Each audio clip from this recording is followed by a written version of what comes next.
Number 1. Delator was last known to be with her live-in boyfriend, Ivan Gutierrez, her mother, Gertrude Menaker, and Menaker's boyfriend, Charles Gibson. They all disappeared from Hallandale, Florida on the same day, March 7, 1981, after meeting for a dinner engagement.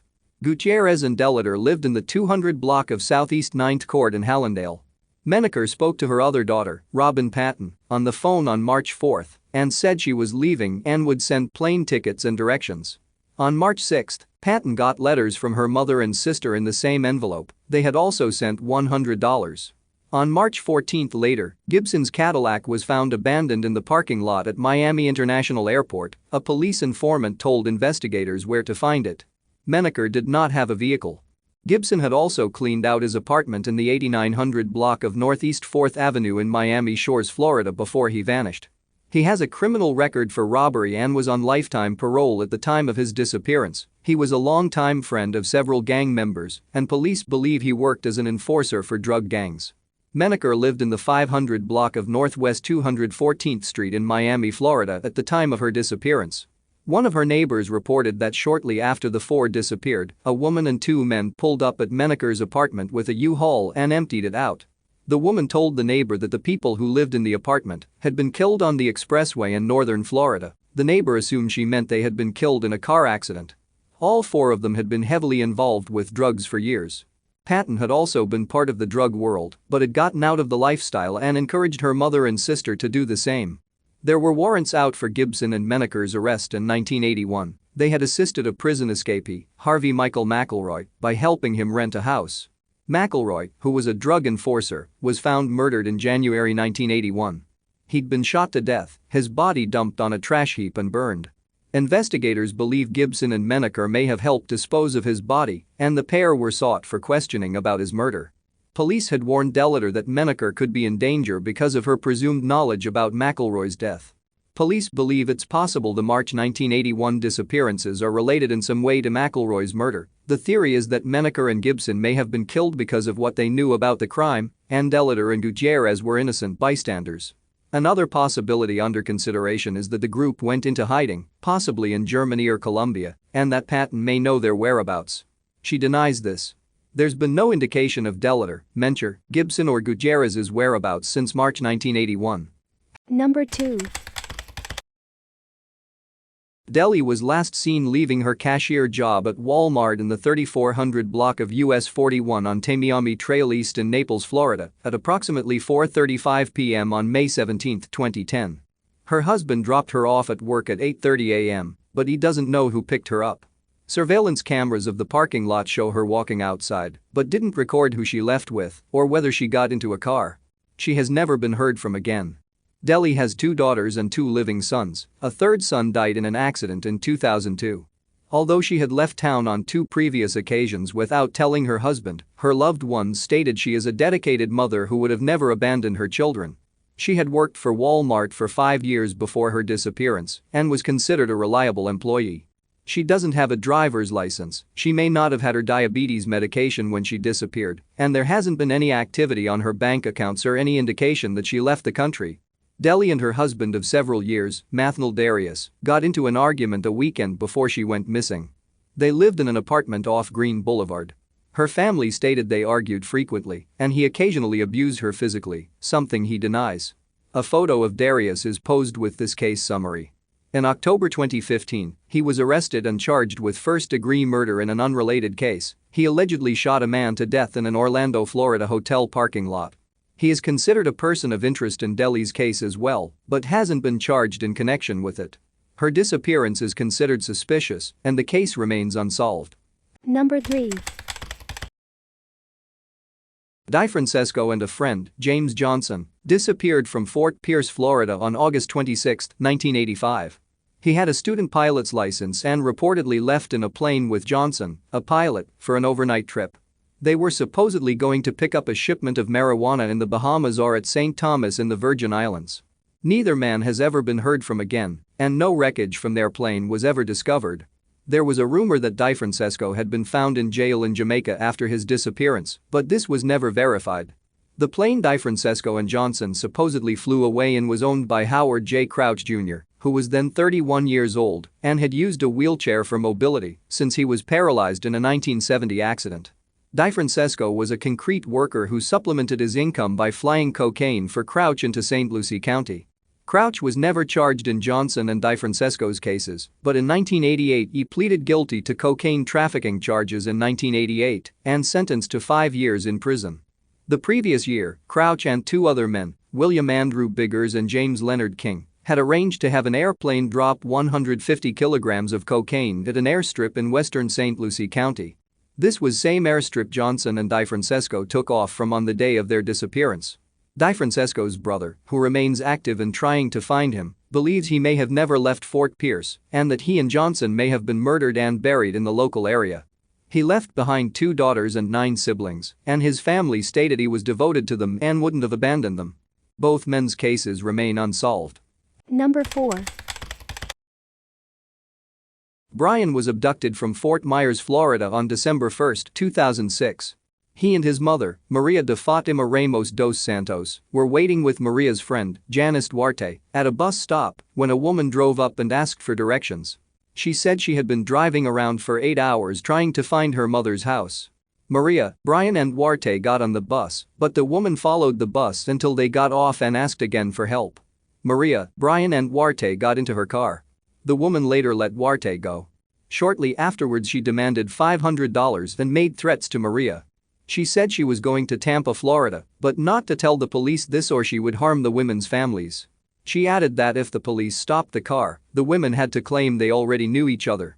The abductor eventually dropped Maria and her friend off at the roadside near the Villaggio housing development off Three Oaks Parkway in Estero, Florida.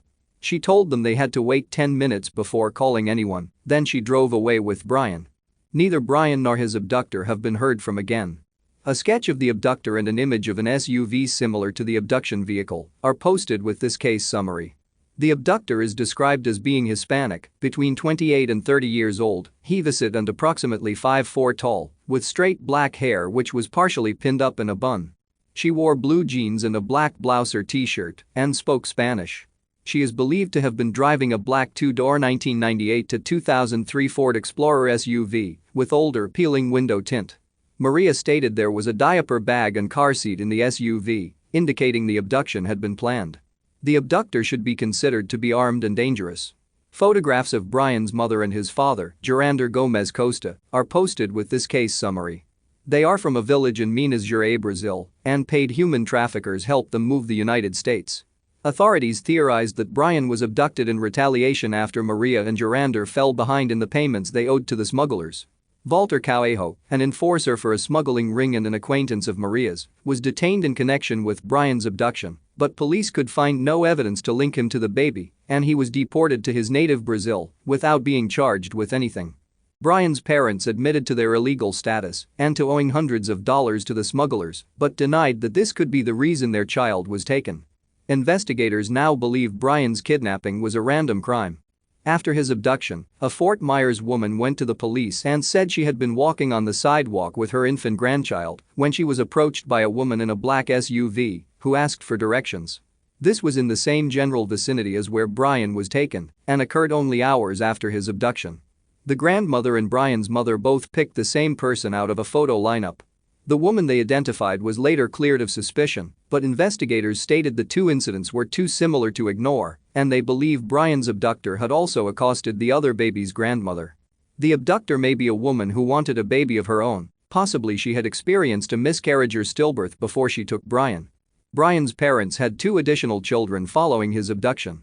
Gerander was arrested for driving without a license in November 2009 and was given over to the custody of immigration authorities the following month, pending deportation proceedings. He was released from detention under a supervision order in June 2010, however, and it remains to be seen whether he will be deported or not. Maria stated she was going to try to get U visas for herself and her husband. A U visa is for victims of violent crimes and allows undocumented immigrants to remain in the United States legally for up to 4 years. Bryan's disappearance remains unsolved, and his kidnapper has never been identified. Authorities believe she may have been from South America or Mexico originally, or possibly a second-generation immigrant, and that English may be her first language, although she spoke Spanish during the abduction. His case remains unsolved. Number 5. Trenton was last seen on August 27, 2006 at Windermere Apartments in the 1400 block of Griffin Road in Leesburg, Florida. He was living there with his mother, Melinda M. Duckett, at the time. Melinda stated she put her son to bed at approximately 7 p.m. When she went into his room to check on him 2 hours later, he was missing. The bedroom window screen had been slit, leading authorities to speculate that an abductor had gained access to the room through the window and carried the child away. Authorities initially announced they believed Trenton had been abducted and made an appeal to the public to search for him. Several days after his disappearance, however, investigators stated they had no reason to believe the child was deceased or had been taken out of the local area and that his parents were the focal point of the investigation. Melinda and Trenton's father, Joshua Duckett, had begun dating in high school and got married in 2005. Photographs of both of them are posted with this case summary. They were in the process of a heated divorce and custody battle in August 2006. Their relationship had been a contentious one, with numerous allegations of domestic violence between the couple and abuse of Trenton before and after the marriage. Trenton was often in the care of Melinda's grandparents or in foster homes. Melinda won a temporary restraining order against Joshua in July 2006 after accusing him of threatening her life and Trenton's. Joshua denies the allegations. He has been cooperative in the disappearance of his son and has passed a polygraph test. Joshua's father, James Jimmy Duckett, is on death row in Florida. A former police officer, he was convicted of the rape and murder of a young girl in 1988. Joshua was only a toddler at the time his father was incarcerated, but they have maintained a relationship with each other. Trenton had visited James on death row and Melinda kept up a written correspondence with him. Authorities investigated to see whether Trenton's disappearance was related to his grandfather's crimes, but found no evidence to support this theory. About a week after Trenton went missing, police stated they were not certain he had disappeared at the time Melinda said he did. No one other than Melinda reported having seen Trenton since his mother picked him up from daycare a full day prior to his reported disappearance, and witnesses reported seeing Melinda alone in the hours prior to her son's going missing. Melinda refused to take a polygraph, and she failed a voice stress test. Investigators found photographs and sonogram images of Trenton and some of his toys in the trash bin when they searched Melinda's apartment after the child's disappearance was reported. It is unclear why someone tried to throw those items away, but their presence in the garbage made police suspicious.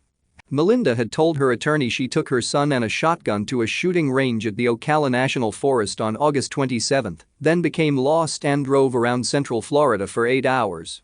A photograph of Melinda's vehicle, a silver 2006 Mitsubishi Eclipse, is posted with this case summary. Police are anxious to talk to anyone who may have seen it on August 27 so they can verify Melinda's story. Witnesses reported seeing her in Leesburg at the time she was supposedly lost. On September 8, 13 days after her son vanished, Melinda was found shot to death in a closet in her paternal grandparents' home in Lady Lake, Florida. She had taken her own life at the age of 21. She left 2 notes, one of which was addressed to the public and expressed her love for Trenton and complained about being ridiculed and criticized. Neither note disclosed any information as to what happened to the child. Melinda's family cited the stress of her son's disappearance and the subsequent media scrutiny as the reason for her suicide. She had a history of depression and 2 previous stays in mental hospitals, mostly recently in 2005, after she either harmed herself or threatened to. Melinda's parents filed a wrongful death lawsuit against Nancy Grace, a television talk show host, and CNN, her network, in December 2006. Grace conducted an aggressive interview with Melinda shortly before her death, and her parents argued that she had been pushed over the edge as a result. Melinda died by suicide before the interview aired. In November 2010, the lawsuit was settled out of court. CNN agreed to set up a $200,000 trust fund to finance the search for Trenton. On September 21, nearly a month after Trenton went missing and 2 weeks after Melinda's death, police officially named her as the prime and only suspect in Trenton's case. They stated they did not necessarily believe she had harmed him, however. Authorities investigated the possibility that Trenton had been sent to his mother's native South Korea. Melinda had been adopted by a New York couple shortly after birth and never knew her biological parents, but she said she'd like to locate her Korean relatives and get Trenton in touch with his roots. Police found no evidence that the child had ever left the United States, however. Almost a full year after Trenton disappeared, investigators stated they had ruled out several theories in his case. They no longer believe he was abducted by a stranger or that his mother gave him to another individual to hide from Joshua. Authorities remain hopeful that Trenton is alive and continue to actively investigate his disappearance. His case remains unsolved. Number 6. Andrea was last seen in Fort Walton Beach, Florida on February 1, 1990. She was last known to be at her home in the Royal Apartments locates at the corner of Colonia Drive and Mayflower Avenue. She was last seen by her mother and sister at 7:45 p.m. Her mother told Andrea to vacuum the home while they were gone. They attended a meeting which spanned from 7:45 p.m. to 9:15 p.m. They returned to the home 2 hours later and discovered the residence to be unlocked. There were no signs of a forced entry, and all personal belongings of Andrea were still at the home, which included her purse, makeup, and clothing. They found the vacuum cleaner in an upright position in the living room. Investigators initially believed that Andrea had run away from home. She was somewhat unhappy at the time of her disappearance. She had to change schools and move apartments. It was actually Durham's first day of school on February 1st. Her mother moved them because she felt that Andrea had been hanging out with the wrong crowd. Andrea had also previously been in trouble with the law. She acted as a lookout person for other children while they stole money out of people's vehicles in a restaurant parking lot. Andrea was sentenced to community service. She reportedly was not worried about it. She also had a date in juvenile court after her disappearance. Investigators do speculate that Andrea might have remained in the area after her disappearance. Investigators received multiple reports of unconfirmed sightings of Andrea within a month of her disappearance. Most of the sightings were from Okaloosa County and the Holy Navarre area in Santa Rosa County. There have also been sightings in Pensacola and the Perdido Key area. None of the sightings were ever confirmed. Her family searched for her every day after she went missing, but she was never located. Various searches of areas such as campgrounds, beaches, and shopping malls have given no indication as to her whereabouts. Police even stakes out the Whitesnake concert in Pensacola on March 21 when the heavy metal band played. Andrea did not attend it. Investigators believe that even if Andrea did run away, she wouldn't have been able to survive long on the streets without money. Andrea's family has never believed that she ran off, but rather that foul play was likely involved in the case. She hasn't had any contact with her family since she disappeared, and investigators have called it odd that child at Andrea's age could be gone for so long. Investigators have looked at the possibility that Andrea might have been a victim of killers, Mark Reeb and William Alex Wells. While Reeb was confessing to one of many murders he committed, he made a point of saying that he was not involved in Andrea's disappearance. Investigators didn't even bring up Andrea's disappearance, so they called this suspicious. It turns out that Mark Reeb did have a connection to Andrea. His stepdaughter and stepson were friends with Andrea, and she had been over to their home many times prior to her disappearance. Investigators continue to believe that the men might have been involved in Andrea's disappearance and other murders. He is also a possible suspect in the 1990 disappearance of Deborah Poe. She went missing just 3 days after Durham.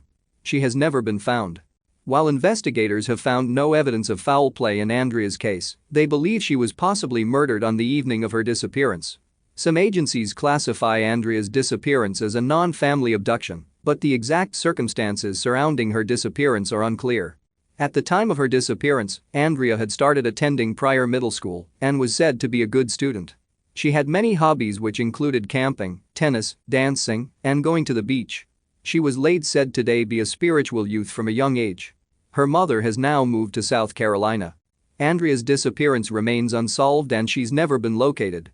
Foul play is possible in her case. She might be listed as an endangered runaway with agencies.